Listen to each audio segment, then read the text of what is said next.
Welcome to the CSG Law Firm Podcast, where we talk all things law firm finance, operations, strategies, and feature those who have dared to embrace bold changes in the legal landscape. I'm your host, Chelsea Williams, founder of Core Solutions Group and chief financial architect for law firms since 2017. I get the rare glimpse behind the curtain and into operations, mindset, and money habits that make or break law firms. Since COVID, everything we thought we knew about how law firms should run, look, and feel have been shattered. And out of that disruption, a new kind of law firm owner has emerged, one who's bold enough to build outside the box. Around here, we spotlight those renegades, owners who blend legal brilliance with real business strategy, who build boldly, think creatively, and know that money isn't just math, it's mindset. We don't shy away from hard truths. We lean in with curiosity, grit, and a little humor. Whether you're scaling, stabilizing, or just trying to stay sane, you'll find stories, strategies, and straight talk to help you run a more profitable, value-driven law firm. So grab your coffee or your case files and let's get into it. Because it's time to ditch the stuffy suits and take control of your cash flow, build something bold, and prioritize protecting profits in your pocket. Quick confession before we start. I forgot to hit the record on the video for this episode. Yep, full transparency. No fancy multi-camera setup, no YouTube clips, just vibes. And before anyone asks, yes, we did try to recreate it with AI video, which was horrifying. Like uncanny valley, hostage blink, why is your mouth doing that levels of bad? We scrapped it immediately because this conversation was just too good and the energy was way too real. So what you're getting today is the pure, unfiltered, audio-only version of a genuinely great conversation with Jay McAllister, legal tech strategist, AI realist, systems thinker, and one of the smartest people I know when it comes to helping law firms actually work better. This episode is less about shiny tools and more about hard truths. Why most firms are bolting technology into broken systems, why AI doesn't fix chaos, it amplifies it, and why intention beats imitation every single time. If you've ever felt overwhelmed by tech, skeptical of AI hype, or quietly wondering if your firm is turning into a Frankenstein of software subscription, this one's for you. No video, no re-record, no regrets. Let's get into it. Yo, Hey, what's happening? my goodness, I feel underdressed on my own podcast. You are. Jay, how's it going? Hey, we're moving and shaking, Chelsea. You gotta, throw a blazer on. You gotta match the energy. Oh, I'm gonna let you shine. This is your episode, so you take it. I love the framing on that. I love the framing. Yeah. Yeah, no, I have a whole day full of I had 3 live streams today. One with Steve Fretzen right after us. And then I've got one with Susan Ibitz, who's did I ever introduce you to Susan? She's a former hostage negotiator and political consultant, and then she does a lot of trial prep for like witnesses, when they're giving witness testimony to kind of, hey, wear glasses or shave your beard or here's how you say this to kind of, win over the jury. So. Oh no, but I need her on the show too. So you should make that intro. I got you. Yeah. She'll scare you. She'll scare you. She's like very intense. Interesting. Yeah, I was on Steve Fretzen's networking roundtable this morning, and someone mentioned you, and then someone else mentioned you, and then Steve said he had a meeting with you, and then like the whole meeting closed with, everybody should know Jay McAllister. I'm like, Jay's the man. Which one is this? Steve Fretzen has a monthly networking roundtable. Yeah. Oh, yeah. Got it. Yeah. So you're a buzzword. I don't know. I'm doing what I can. Well, it's working. Doing what I can. Yeah. All right. Well, let's start in your own words. Although apparently everybody listening already knows you, introduce yourself anyway. All right. Well, I have a natural tendency to be a skeptic, which sounds like a horrible thing, but it turns out that happens to be really compatible with the way that lawyers and law firms operate. So I've taken that and my tendency to be a tinkerer and a technology enthusiast, and that sort of resulted in the work that I do today. So it's just a natural extension of how I operate. Always seeking high performance. As you know, Chelsea, I'm an avid motorcycle racer. I've just started aviation. I've been taking some flight school lessons, so getting up in the skies. Really? Yeah, it's just I think the through line has always been just high performance. That tends to fascinate me. How can we optimize systems and processes, and I carry that in a lot into the work that I do. So professionally, the way I help law firms is I reorient their technology within the firm so that they can get the most efficiency for their staff, the attorneys, and ultimately get the most out of their systems like their case management systems and integrate it with other tools. So that tends to take up a majority of my time. With the small amount of time left, then I have to squeeze in family. I'm a new dad, so I've got a 22-month-old who is just a lot of fun to see her grow and develop. And my wife is pregnant with our second on the way in February here, so a I couple saw months. that. So Congratulations. baby It's boy. been so So long since we've talked. yeah, it's been a while. So, it's good that we get to catch up and everyone else gets the benefit as well. That's right. That's right. Yeah, and you're Yeah. juggling all of this while being a family man, while doing all of these things. And it's impressive. It really is. I mean, when we met, you didn't have any kids yet, so we've known each other for a long time. Uh-huh. And Yeah, we one of met the through Jordan Ostroff. He was visiting Chicago. He's also a lawyer and he coaches other attorneys on business development and just how to run better practices. But he wasn't in Chicago for that. He was in Chicago for Lollapalooza. Lollapalooza, yes. Remember that? And he's like, he sent out a mass email like, hey, to all my Chicago contacts, I'm going to be here. And that's how we met. He's like, you guys have to meet. And ever since then, I became a client of yours. You became a client of mine. We've shared clients together, helped them to leverage technology and then putting together the financial picture. So it's been, I think honestly, it's a testament to when you're intentional about understanding what your skill sets are and the unique value that you bring to the table and then positioning that for other professionals to be able to take advantage of and promote and to just explain it in an easy way. So it's like, forget the buzzwords and the jargon. And, it's like, I know exactly how to introduce you to clients. One, let me take it back. I know exactly how to spot a need that you solve for with my clients. And then I know exactly how to introduce you just because you've done a good job of positioning it. Like you explain it to me, what you do like you would to a 10-year-old, which is great because that's what sticks. Yeah, and same with what you do. But people need the 10-year-old explanation of what I do because nobody's teaching us. That we don't know these things. I, as a non-IT person, need the 10-year-old version of what it is you do. Okay. And Uh, so, yeah, but one of the things that I appreciate about what you do, because like you said, you use my services, I use your services. You guys are not just like the eye in the sky. Now, coming from me, an IT ignorant person, and I tell your team that all the time, I'm like, I don't know what I'm talking about. That's why I have you guys. But you guys, coming from I'm not an IT person, I would think that what you guys do is just like that eye in the sky, log into my computer, help me if I get hacked. But what you guys actually do, and I forget how you worded it, it's so comprehensive. Like you're looking at the entire tech stack and you're saying, how can we make it all work together? What are the things that need to be monitored? What do you need that you don't have? What do you have that you don't need? I mean, it's very, looking at the entire picture. It's not just this little piece of IT. Yeah, and I would take it even a step further, which is that, I mean, we have to understand your goals as a business owner, right? You have staff in the US all around the world, and you need to be able to communicate efficiently. You got folks in different time zones. They have different requirements.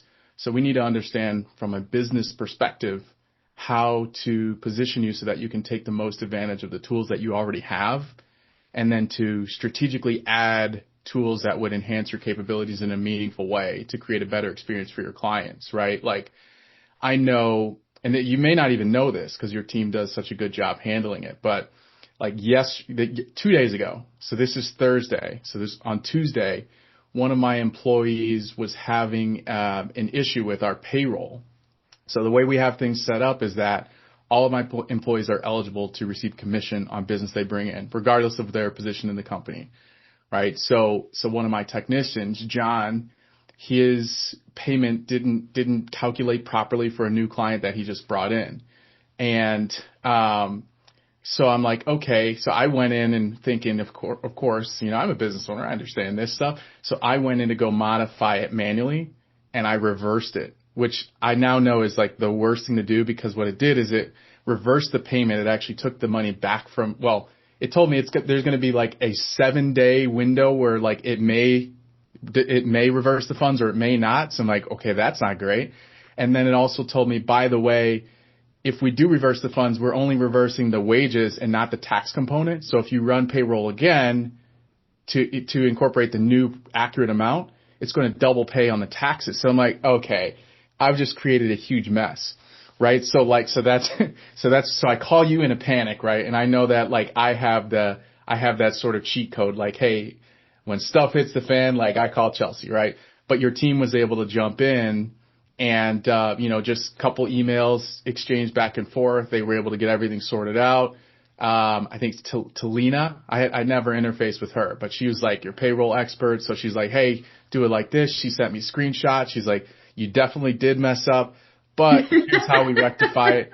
Cause like, meanwhile, I'm like panicking. Cause like my employee is like, hey, by the way, and I think this is like a day later after that happened, he's like, hey, the money got taken. So I'm like, okay, great. So now he's got no money in his bank account, right? So I'm like, I got to get this solved right now. So like, to me, that's what the benefit of having processes and systems in place and a clear delineation of where one person's responsibilities begin and another's end, because it allows you to solve for those kind of things. Yeah, that's so funny. And a great example of how insane payroll can be and why you should outsource it. But on the other hand, the same thing applies to you and what you do. So my freak out moments, and I think a lot of people can relate to this, especially people who don't have somebody IT in their back pocket that they can reach out to, because this is terrifying, right? Like I'll open an email and I think I'm pretty good because your team has tested my team enough to where if we see a fishy email, it's almost like second nature for us to know now, to not click the thing. But there was one time I clicked the thing and all these windows started popping up, and like I haven't seen this many windows since like 1999 on my computer pop up at me. And so that was my freak out moment to like call you guys and be like, I haven't touched anything. And you guys are so good about like immediately someone's in my computer and I'm like, the team is here. Like they're going to kill the bug. Right. And so it's amazing to have people like you and people like me on call like that when something bad happens. Yeah. And also you like from your perspective, it's interesting because like, I think you've gotten your company to the level where you have very proficient people who handle the data. Like this payroll thing, you probably didn't even realize this happened, right? Like your team took care of it. And honestly, I wouldn't have been able to help you. You know Which more is than great. I do. Hire the smart people, right? So you can go out and do biz dev and run podcasts and those kind of thing and make sure that everyone gets paid, right? That's what we do as leaders of firms. But I think for me, it's like I had no idea the issues that you encounter, but just having good people in place and like at the same time with an organization like yours, you're an exception to the rule for us, right? Because you're a friend of mine and I appreciate and respect the work you do. And we have so many mutual clients. It just made sense to partner with you, right? But all of our other clients are law firms. So we actually have a slightly different process, right? When we're interfacing with you guys that I feel like it's probably less efficient than with other clients. So I'm glad that you're seeing the benefit there and you're not like, oh, this thing is so broken and clunky, because it's really, it's optimized to handle the needs of law firms and legal practitioners. Yeah, no. Well, I think that's something that sets us apart, right? Like, because we work with vendors like you, or like we use Lawmatics, even though it sucks and I hate it, we use Lawmatics. We've really ingrained ourselves in the legal space, as have you. And so that leads into another question, that I have for you, which is, I get asked this question all the time too, so I get it. I'm curious to hear your answer. How did you end up working with law firms? Honestly, there's no romantic story about how I always had a longing to be an attorney and I went to law school and I failed. I couldn't pass the bar. So I decided, no.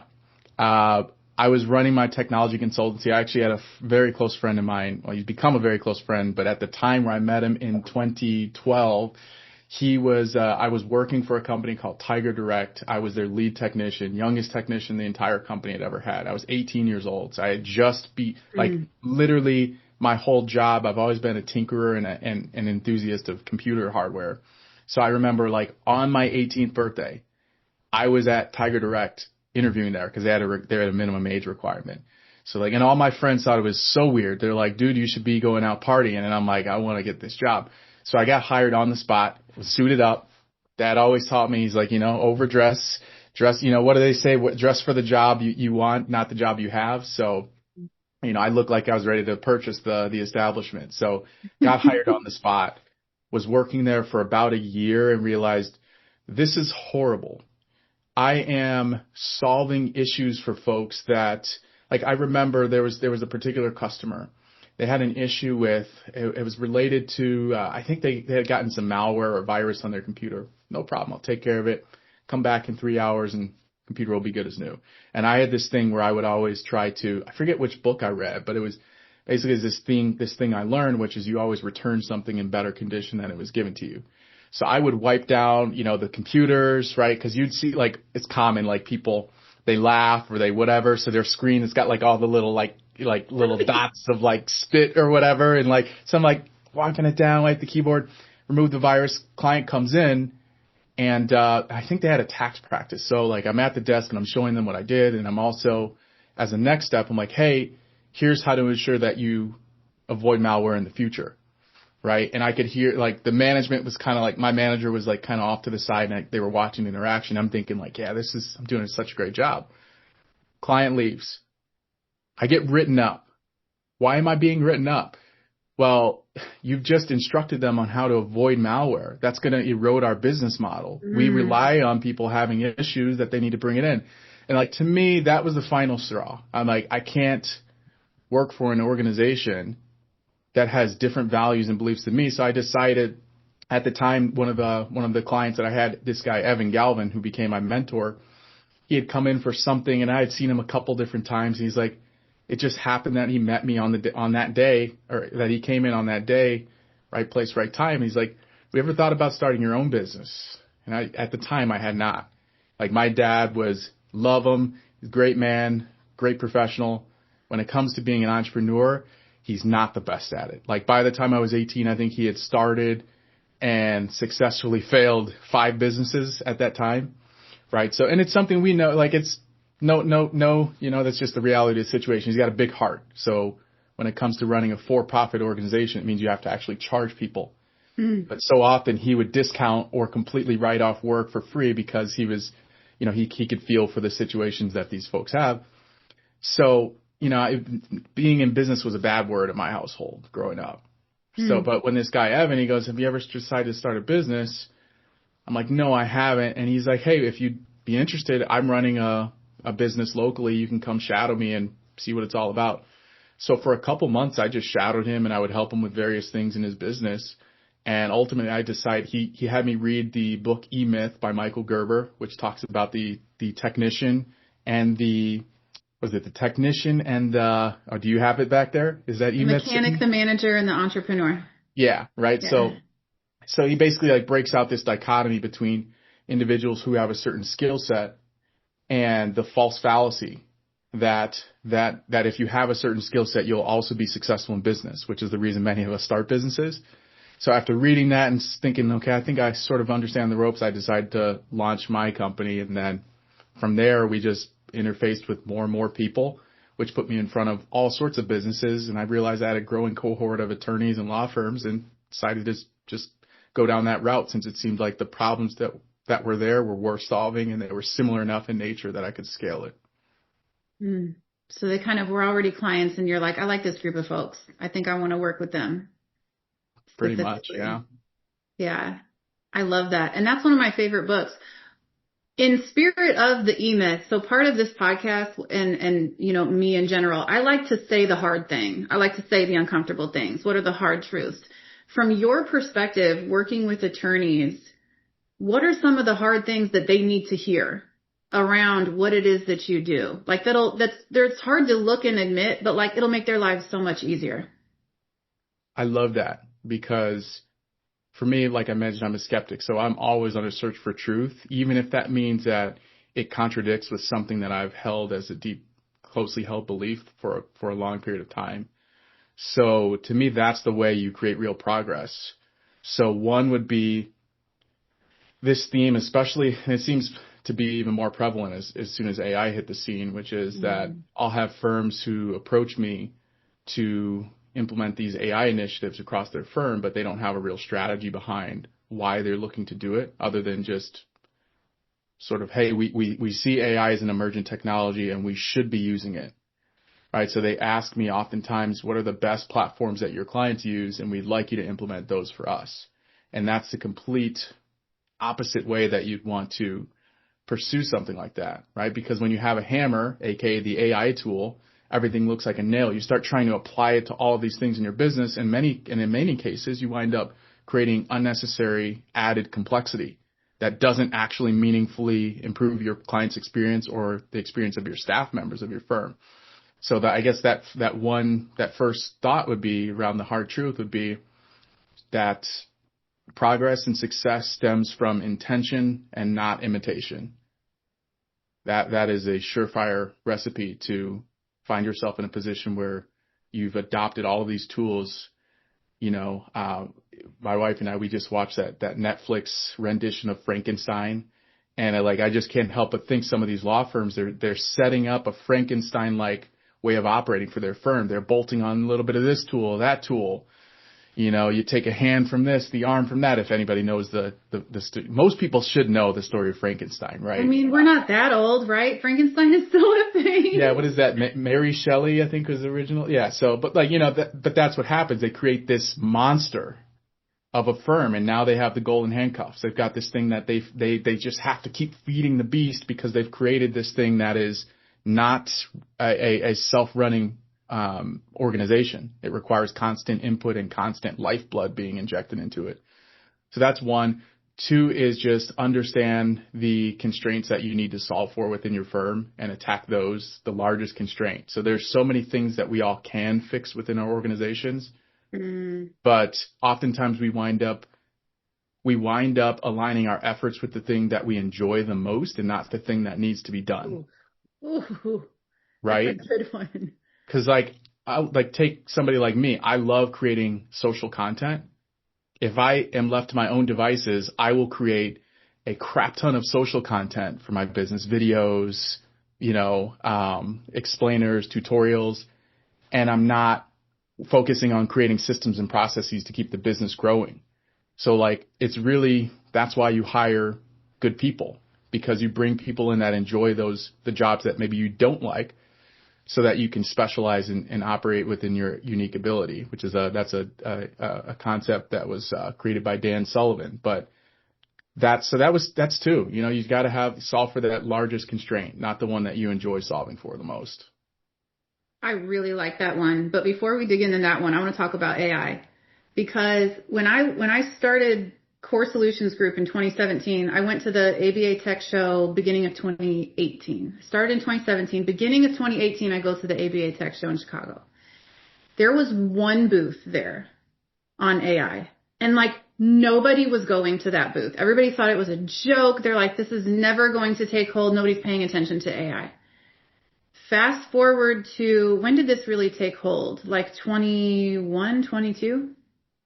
22. Yeah, fall of 22 is when your chat GPTs and your spellbook, that's when all those tools were released. Yes. Yeah. So fast forward to 2022 and it's oh shit, AI is here actually. And it's actually very for real. And it's all anybody can talk about. And I kind of saw you pivot on social media. I saw you hosting, different workshops or just videos about AI. Which it makes complete sense because you're in the IT space, right? This technical space. So they kind of go really hand in hand, and your clients would have been coming to you to ask for it. So what was your journey, your experience, your observation around when AI really came on the spot, how you started to learn it and embrace it, and your role in helping law firms do the same? Yeah, that's a great question. So and I think it needs to be addressed as well. We talked about the hard truth. So there's so many professionals out there that purport to be AI specialists. I knew, I had a feeling this was going to happen because I've been a technology enthusiast my entire life. I remember in third grade we all played Pokemon on our Game Boy Advances, right? That was kind of like our social currency. How many Pokemon you had directly correlated to your status, your street cred, you know? So it's like, I want all of them. Got to catch them all. So I remember buying this thing called an action replay, which was like this like cheat code system that you had to kind of learn how to pseudo program. And I'm in like third grade, but I learned it, and then I was able to make, give anyone as many Pokemon as they want. So I was like the man, So I started selling access to this thing. I'm like, yeah, I'll help you out.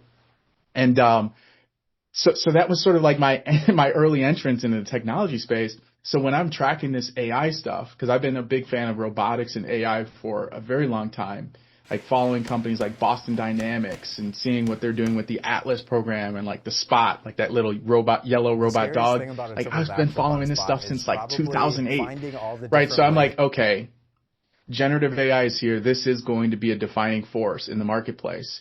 I'm already interested in it. So I'm going to start I'm going to start just stream of consciousness showing the process of me getting up to speed on this and sharing my learnings with the community. So initially, when I started talking about AI, it was not from the perspective of I am this highly buttoned up AI professional. It's like I'm learning this tech and I'm sharing what I'm finding with you guys in real time.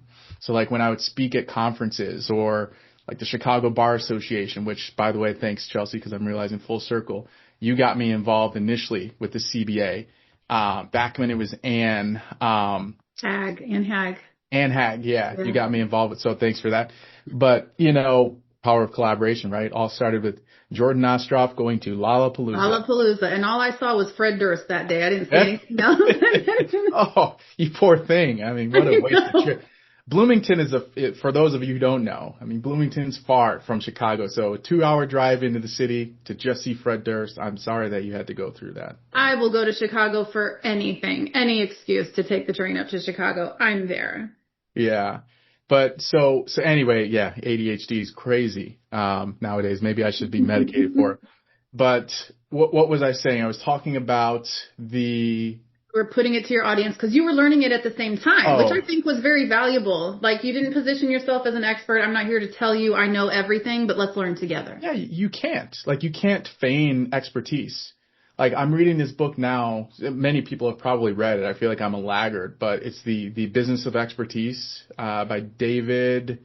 Is it David Clark? David. I got my Audible up. It's David Baker. David C. Baker. Right. So it's talking about the process of becoming an expert in a particular area, and like he believes that expertise is something that is gained perpetually over time, and you can lose expertise because especially in something like technology, it's changing.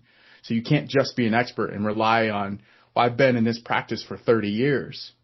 That doesn't work. Or I mean, even when you look at, the way that the courts operate, I forget which monumental case changed the standard in which we view experts. I know some of the attorneys would probably know, right? It's no longer suitable to just rest on a tenure in a particular area to say, I've been practicing medicine for 30 years, so I can be considered an expert. You have to essentially show your work, right? And that's what the scientific method teaches us. It's about having that initial hypothesis and then setting up your controls, your variables, testing in a very methodical way, and then sharing those results, and then allowing the community to then peer review by picking apart your study, replicating it, and seeing if they get the same results. So same thing, right? Same thing when you apply it to legal. So I figured if I show the process as I'm learning this would I'm now no longer needing to feign expertise. I'm learning in real time, and people are seeing that. And once I have this, once I reach a level where I feel like I have it pretty well understood, then now I can be that person who has expertise in that particular area. And you only gain that by reading the primary sources. Right, like you can read summarizations and articles, journalist articles and things like that, but you got to dig into the meat of it and read the primary sources and watch the videos and the technical explainers, and that's really how I developed my expertise. So I didn't want to be viewed as someone who just bandwagoned onto this thing, which is what's happening right now. Yeah, I was just at, have you ever heard of Best Era? Ryan McKean runs the group. Great group of people, like amazing minds. They just did an event in South Carolina I spoke at on AI. And I'm listening to some of the things that these people are doing with AI. And like my mind is completely blown. But somebody said it best there. They're like, look, there's no catching up with AI. There's no keeping up with AI. What it is, it's exactly what you said or alluded to, which is figure out where it can actually create results with you and build on top of that. Like not, you said, like, let's not do what's fun. Let's do what's actually going to make a difference. And AI is one of those things that it's really, really easy to get lost in the weeds on. So with you having jumped on that AI trend very quickly because you did, like, you were Johnny on the spot. AI started becoming the buzzword, and I see Jay all over Facebook, like with your videos and everything. It was right on time. And to now, what is your like gut punch to law firm owners who haven't embraced AI yet? Like, what do they need to hear right now? It's here. It's not a thing of the future. I think it's an Arthur C. Clarke quote he said, the future is here. It's just not evenly distributed. No, it's not Arthur C. Clarke, but someone said that, right? And I think it's valid because of the fact that when you think about all of the technology that exists out there, we have capabilities to do so many unique things. It's just there are certain areas that are laggards and certain areas or practices or verticals that tend to be early adopters. Now, it's interesting with legal because if you think about generative AI, it's all about taking initially what was text. Now you have these multimodal tools, meaning they can modify, manipulate text, images, video, music, right? I just did a short film and we created an AI score, music score, right? So there's so many applications for it. But again, you just have to realize it's here now. Other firms are using it. I was just talking with Jeff Cunningham. He runs an insurance defense firm in New York. And we were talking about AI and the implications in the insurance defense world and how the insurance carriers are perceiving AI and, do they want you to use it for certain types of matters? Do they not want you to use it for other types of matters? A lot of the information that I've, encountered is that, that's sort of where it started, the adoption of AI. It was sort of in the insurance defense world. Because as you probably understand, it's like the insurance carriers are the ones that really set the rates, right? Because if you don't want to perform the work for the rate that they suggest, then they'll pick another firm, right? And that work is highly valuable work. It's volume work, but if you get the volume and make the relationships with the right carriers, you can set up a really sufficient practice just doing that. So it started there because these prices were continually getting squeezed lower, lower, lower. Right? Because these insurance carriers, they have these massive treasure troves of data where they can see firms all across the U.S. how long specific activities take. On top of that, most of them are using leads billing. So specific task codes are associated. They can see how much time creating a discovery request timeline. They can see how long that typically takes on average. So if your firm, if a large segment of the market starts using AI, that starts to reflect in those numbers. Now you're forced to either take the pay cut, or to also leverage AI and become more efficient. So it kind of started there.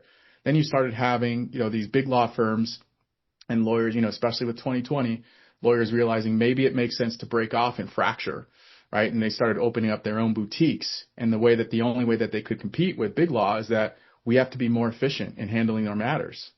So then they started leveraging AI, and now you're seeing 63% of consumers, as of the last OpenAI study, have used ChatGPT. That's a worldwide number. So that means most of the population at least understands what AI is, at the very minimum. And then, at the other extreme, they're power users of AI. So consumers are starting to expect, and in some cases demand, that their attorneys take advantage of these efficiencies. So it's just bringing, it is putting pressure on law firms. One more fact too, another threat, right? You have this emergence of ALSPs, alternative legal service providers, which, in various states, they're allowing non-attorney ownership. They're allowing, legal work to be performed by non-law firm entities. And they're like funded by private equity, and they're using the latest and greatest technology to be innovative and efficient in handling legal matters. So it puts all this pressure on law firms to either conform or to fight. I mean, you can try and, keep the legacy model, but the fact is lawyers are losing the monopoly that they've had since the beginning of time on legal services. So to me, there's three. Here's the gut punch. There's three, and this is especially relevant for hourly firms. I know we were both at CleoCon in 2024. We were talking about, we had an interview afterward where it was like, oh, the bill of hour is dead, right? And we talked about, our belief that it probably wouldn't die like overnight, but that firms will probably start moving away from that model. Now, I can tell you, like right now, we've worked with about 120, maybe 130 law firms total. We have probably 50 or 60 firms active currently. And I would tell you that I haven't seen a huge move towards flat fee models from hourly firms. I have not seen that. I've seen an appetite or questioning around whether our model is the most efficient, but I haven't seen that big wave. But to me, here's the way I see it. There's three ways firms can move. They can either understand that AI brings these efficiencies inherently, and they can retain their previous billings by increasing their billable rate, right? So a firm that was billing $500 an hour, now they can do it in a third of the time. So then they bill three times that, $1,500 an hour. And I actually do have some clients who have done that for particular matter types, which tend to be most suitable for automation and AI to be introduced. So you can do that to kind of keep your billings the same, right? But that's sort of a controversial one because our client's willing to pay an attorney $1,500 an hour, right? Because a lot of times clients, they want pricing certainty. So if it takes you 3 or 4 more hours than you initially anticipated, now at that $1,500 an hour rate, we're talking real money. So especially when they're shopping around and don't understand the difference. I could see that as like a huge deterrent. Yeah, it's like, why is this guy 3x what you are? Oh, well, we leverage AI. Okay, well, you really got to make a great value proposition argument for that, and it can be done, right? But that's route one. Route two, easy. Everyone understands. Adopt a flat fee or alternative legal billing model, right? Pricing, you give the client pricing certainty. It aligns the incentives, right? And it gives you the ability to still create a profitable engagement. But that requires that you know what your numbers are. So that's where somebody like you comes in. You got to be able to figure out, on average, for a highly contested family law matter, with assets on both sides, how long does that kind of matter take? And I find that a lot of my clients, they push back on that. Oh, there's no average. There's so many variables and nuances. Yes, and I understand that, but there is a mathematical average that exists, right? So we just need to price appropriately to make sure we can incorporate that. And that doesn't mean handling the entire matter on a flat fee. Maybe you do it in phases. Maybe you have stages. Maybe you still have increments where you can still bill hourly for. So that's route two. Route number three is accept the inherent efficiencies that AI brings and then pass those cost savings on to your client. Now, this tends to be the most controversial version because we're telling you that it's going to decrease your billings, and you're accepting that. And on top of that, you have to now pay for these new AI tools, which, are you going to fractionalize the cost across your clients? That's a sort of a separate conversation. But the main thing here is that for you to believe in this model, you would have to believe in the economic principle of Jevons paradox, which essentially states that any decrease in the cost to fulfill a service will create an increase in demand, which then generates additional work for the firm, which means you can actually make more money. Now, that is a verified economic principle, but it's sort of counterintuitive to the way many people think. But we've seen it play out, like with LED light bulbs. When those were introduced to get rid of incandescent bulbs of the past, the yellow bulbs, it's like the whole theory was, okay, we have these bulbs that will run on 1/10 of the energy that a traditional incandescent bulb does. So if we get society to embrace this new technology, we'll decrease our energy consumption and we'll be a much more carbon neutral society. Well, what actually happened is that since the electricity was so cheap because these LED bulbs ran so efficiently, people just left their lights on all the time, and we actually increased our energy consumption. So, I mean, that's Jevons paradox. It explains that, why that happens. So it sort of requires a little bit of a counterintuitive thought process. I'm not suggesting that any of those three options is better or worse. It just depends on your firm and how you interact with your clients, the type of matters that you're handling, and ultimately that's a strategy that you have to design. But just simply leaving it up to chance is a surefire way to ensure that you miss the mark. Yeah, I think AI is definitely a hard pill to swallow, but it's like other things in business where as a business owner, we don't have the luxury of becoming complacent. Everything is always changing. Everything is always moving. And if we aren't willing to pivot, somebody else is. And so the hard truth is that you either stay complacent and accept that you are dying on the vine, because I believe that's truly what we're choosing, or you figure out a way to work with it because somebody else will. And if you want to survive, you have to be in that group of people that's willing to move with the changes. And that can be rough. But when it comes to AI, what are like the top 3 ways that you have seen firms implement it? And if it's practice specific, say that too. But like, what are like the top 3 ways that you've seen them implement it that makes an actual impact? So obviously I have to give the precursor that it depends on the practice type and the specific variables of the firm and how it operates. But I would say some of the most salient use cases that come to mind as of recent are we created this framework because we realized it's fuzzy, it's kind of ambiguous. How do you figure out where AI can actually help your firm? So we created a framework called Leverage AI. You've probably seen me post about it many times. It's not that I like hearing my own voice, which I do, but in this particular case, that's not why I posted it. It's because we believe in it, because it's worked. It's been proven across so many clients, and I always put it out. Through the scientific method, I put it out to the community at large to challenge it and try to find flaws in it. So essentially, Leverage AI centers around finding the limiting constraint, like we talked about earlier, within your legal service model. That's what the L stands for. So you can't even begin to implement AI until you understand what area in your firm is causing dysfunction. So I'll give you an example from a firm, and this is practice area specific, although it could be applied to other practice areas. I would say as well.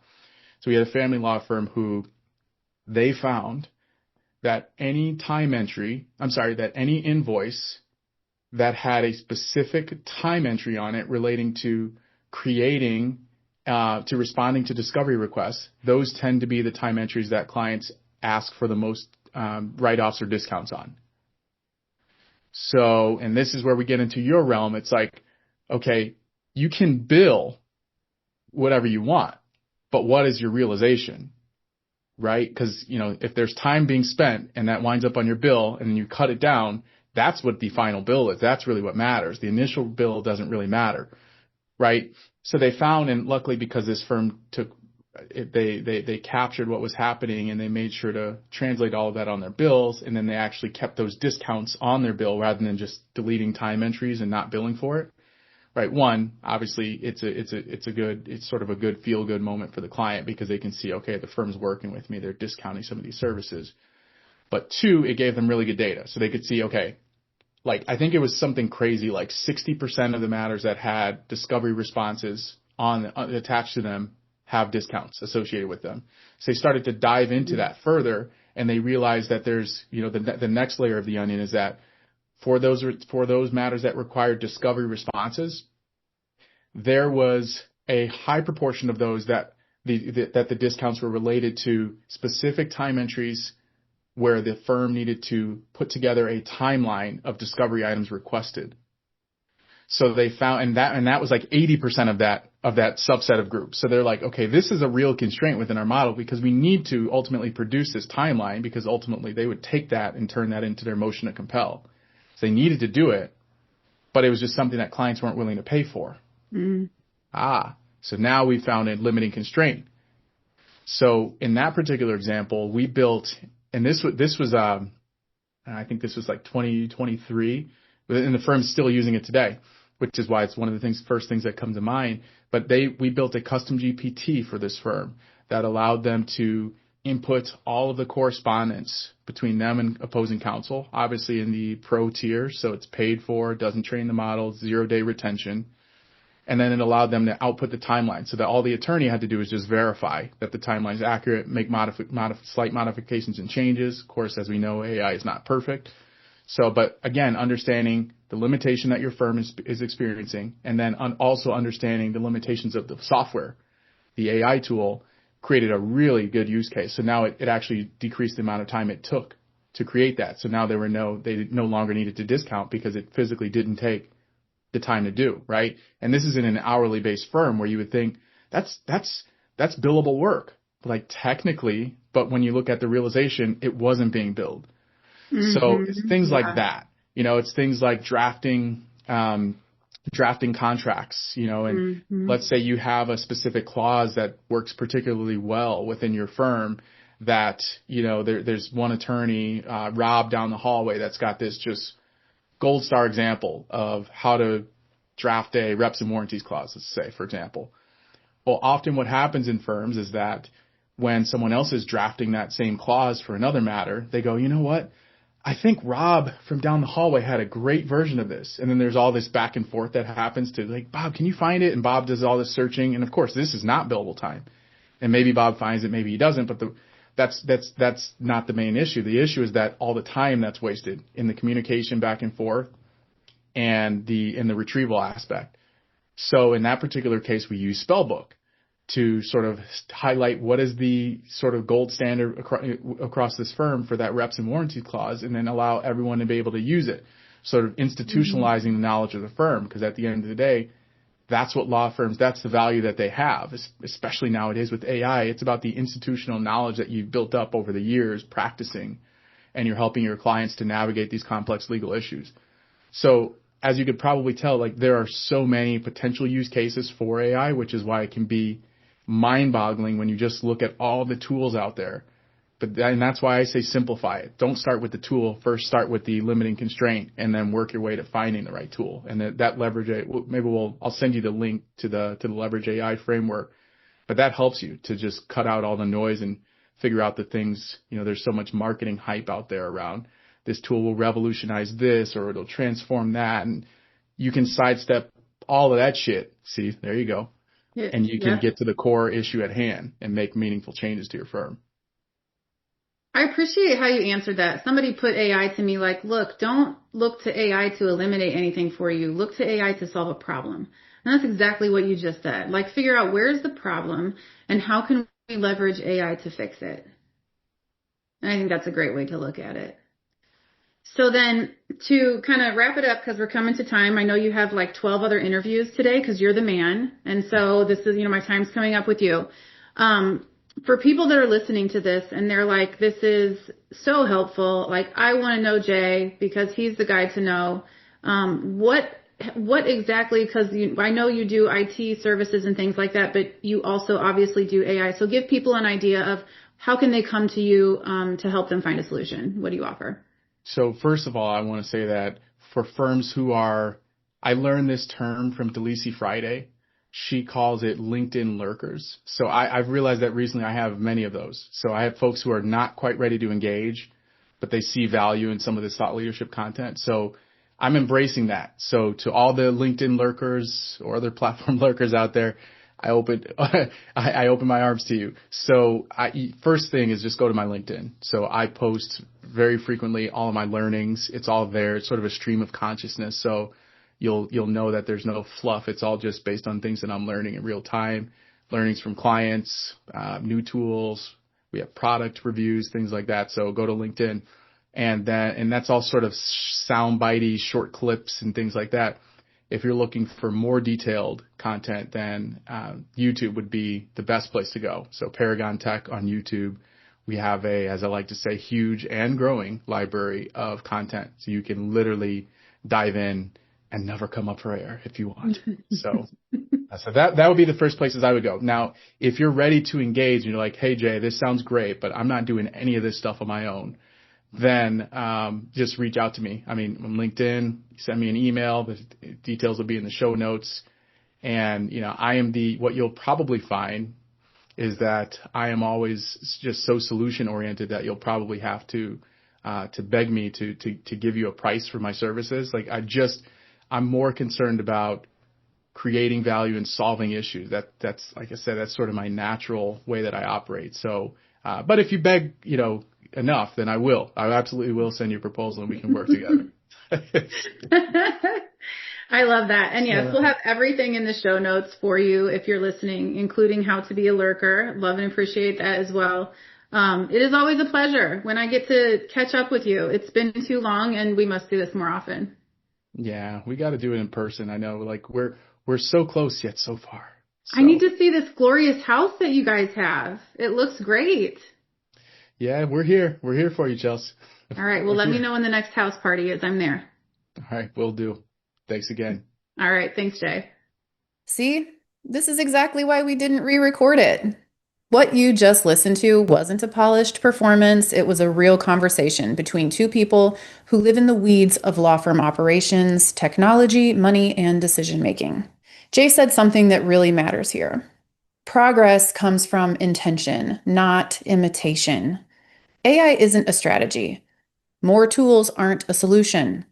And copying what another firm is doing without understanding your own constraints is how firms quietly burn money and energy. This episode wasn't about using AI. It was about knowing why you're using anything at all. So if this conversation stretched your thinking or made you a little uncomfortable in that, oh, damn, he's right kind of way, good. That's where better decisions start. All of Jay's links are in the show notes. Follow his work, lurk if you need to, binge the content when you're ready.